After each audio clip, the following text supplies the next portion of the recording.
earlier, we spoke to former Indian captain Sunil Gaveskar about this development in Indian cricket and started by asking him his first reaction on the news of Anil Kumble's resignation. Here's what he had to say. I was saddened.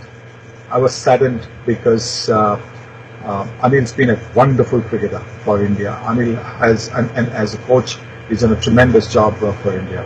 And for any legend of the game, like he's been a legend of the game, to be able, to have to leave in this kind of a manner, and for no fault of his, clearly.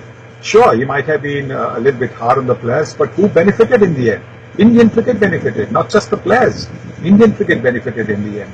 And if Indian cricket is happy to let somebody who's getting results for Indian cricket go, then again, that's fine. I mean, like I said, what can one say? I just felt sad. To be honest, I felt sad for Anil that he had to take this thing.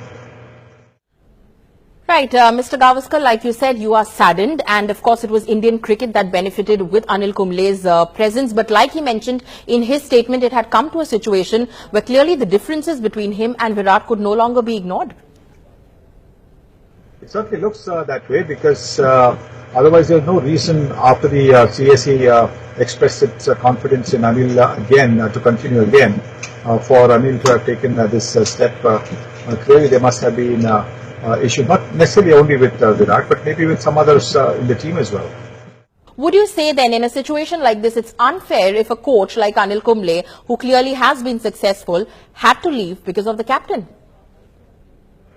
I think really it's a sad day that somebody like Anil Kumble has had to take this step, and also disappointing in a way, because Anil's been a fighter throughout, and I would have thought that he would stick around and fight this one out as well, because you cannot have a situation where your players are dictating to you who the coach should be, because the next coach, whoever is going to be, he knows that in such a situation, he better be on the side of the skipper and the players, and kiss their feet and do exactly what they tell him to do. And we've had the experience of this before, not too long ago, where there was a coach who did nothing, was just interested in being there, didn't interfere with what the players wanted to do. But look at the results of the Indian team then. They were pathetic results.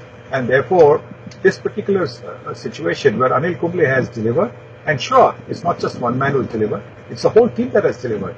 But he's prepared the team, he's prepared the boys, he's given them the attitude, he's given them the training methods, and all that contribution cannot be ignored. So I think it really is a sad day that it has come to this. Right, and Mr. Gaveskar, you were pointing out how it's a team effort, the coach and the team together, that saw this Indian team see the kind of success it did in 12 months. Really, in the context of that much success, how big a loss really is it to Indian cricket? Well, it will be hard to quantify, how big a loss it is, because for all when the new coach comes in, he might produce 100% results. Anil Kumble's results were in the 90s, you would say, but a new coach could come in and you would win just about everything under him, and everybody would say, oh, look at that, I mean, it's fantastic. But the new coach now will know that he's got to do what the players want, and it actually should be the other way around. The players should be doing what the coach wants. But this is Indian cricket, so I'm not surprised by it at all. Right, this is Indian cricket, and really what the role of a head coach is perhaps something that's going to be seen.